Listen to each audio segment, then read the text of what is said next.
Oh boy. Jesus Christ. Keith Thurman is back. And he's talking more and more shenanigans, more nonsense. Keith Thurman comes out and he starts yapping about the fact that, he wants to fight Earl Spence. We've seen him come out, talk about Terrence Crawford, Manny Pacquiao, and now he's going about Earl Spence. How he wants to fight Earl Spence. How about Earl Spence can't duck him, and that Earl Spence is going to have a choice. It's either going to be to, fight him or leave the division. You know what I mean? Or give up his belts. But he ain't going to have no choice but to do one of those things. You know what I mean? He talked about how, he could do a tune-up, but he doesn't want to do a tune-up. He wants to do a fight where he can get up for the fight and he can train for the fight. Pretty much, take on one of these top-tier guys and take on one of these top-tier guys now. And, it is laughable for him talking the way that he's talking, just due to the fact that we know Earl Spence did chase him around for a very, very long time, and he chose not to fight Earl Spence. And even after he did his comeback fight, if he wanted to, instead of taking on Manny Pacquiao, he could have taken on Earl Spence instead. And ironically, he might have ended up making more money just due to the split that he would have had. And I think they still would have did, a substantial amount of pay-per-views, just like Earl Spence did against Sean Porter. But that's not what he chose to do. He chose to take on Manny Pacquiao. We know what happened with that. He took a loss. It would have been one thing if he had won and he had two of those belts and he was calling out Earl Spence and screaming about fighting Earl Spence next. But that wasn't the case. He took a loss. So in doing so, he just got dropped all the way to the bottom of the totem pole by taking and losing that belt. Especially just due to the fact that he's not a very active fighter. And he's in a situation where, talking sometimes gets fans all hyped up, gets them all riled up, boiled up, and it starts promoting fights and gets fans hyped up about fights. But because of his actions and the things that he said, I'm having my comeback year. Now, I'm not fighting him no time this year. Not going to happen. I also remember him talking about how, hey, they're going to give the fans what they want. He don't need the fans. You know what I'm saying? He's going to, the product he puts out there, they're going to watch it anyway. And it's kind of ironic now he's talking all this mess, trying to talk into a way where you would need fans to basically push an issue. He needs to get focused. You know what I mean? I'm not going to necessarily trash him like that. I'm just going to say he needs to get focused. And if that's what you want to do, that's the fight that you want to have, then you got to start taking the necessary steps in order to get that fight. You don't have any belts, so you can make moves and become an IBF mandatory. We know how sticky they are when it comes to that.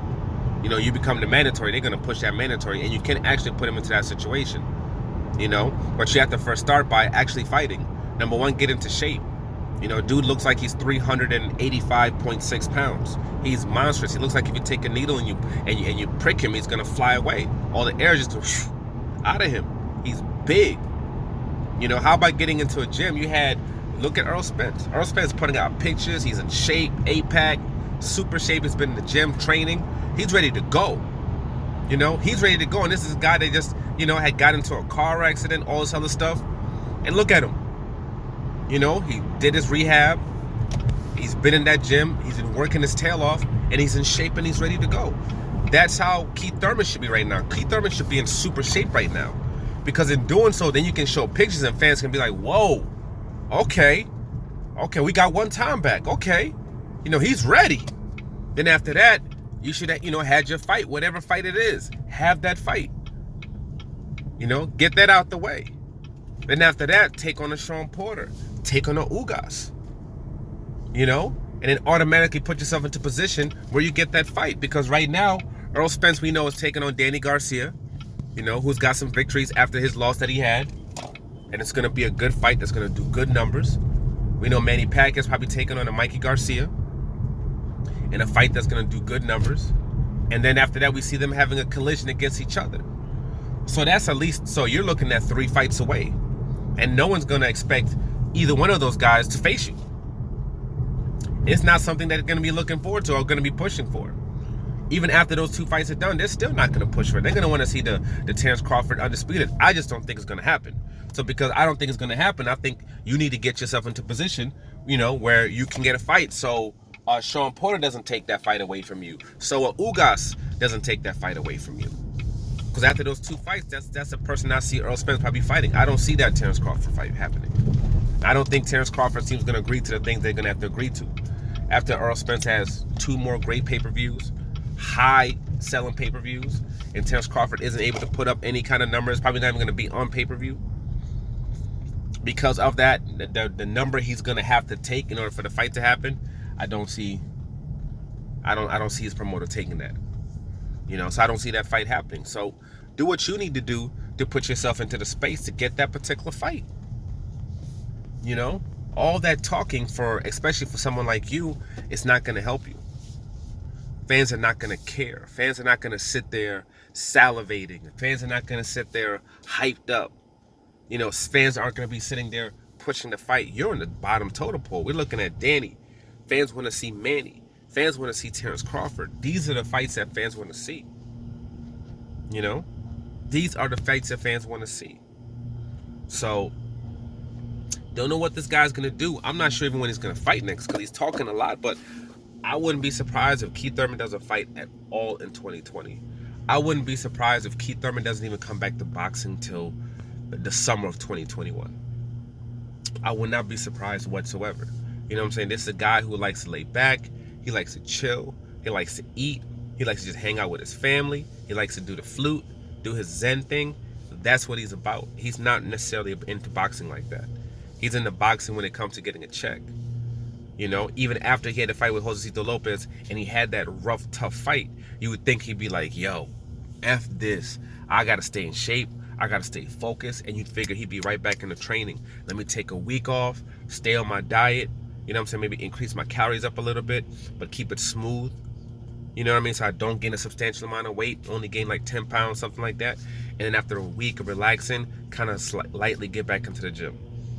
Just do some light stuff, maybe some walking, some light jogging, but stay nutrition. After vacation, he went on vacation after that. You've been going on vacation for years. You've been on a vacation. You went to Nepal, you out there, you doing all this stuff. What the F are you taking another vacation for? It should have been all about just getting on point. Period. Like, building on what you've already done. You had a tough fight where you could have been stopped. A true boxer, a true competitor be like, nah, man, I gotta get back on it. I gotta get back on it and staying on it. Your wife can hang out. She hasn't been in America before. Hang out in America. You live in Florida, whatever. Go to SeaWorld or something.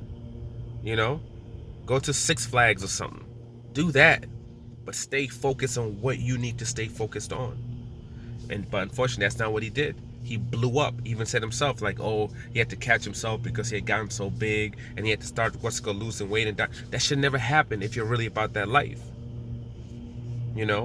Stop being a prisoner to freaking food and laziness. Get on that grind, man. Your window's very small where you do the sport. It's very, very, very, very small. And because of his laziness, who knows how many tens of millions he's probably just going to leave on the table. Because this is a guy that should have beat Manny Pacquiao. This is a guy who, if he caught Errol Spence early, could have beat Errol Spence. If he fought Errol Spence when Mikey fought Errol Spence, he might have got him because Errol Spence was super overweight. He had to cut down a whole bunch of weight. Wasn't as strong as he needed to be in a fight. He might have been able to have caught him then. But being focused and being a point is just something that you haven't been doing. You got to get back on the horse. And all this yap. It's not going to mean anything. Fans don't care about that. Those fans that you just try to whoosh away, they don't care about that. What they want from you is going to be substance. And it's about time you start bringing that substance and cut off all the talk. Like, subscribe, share. I'm out.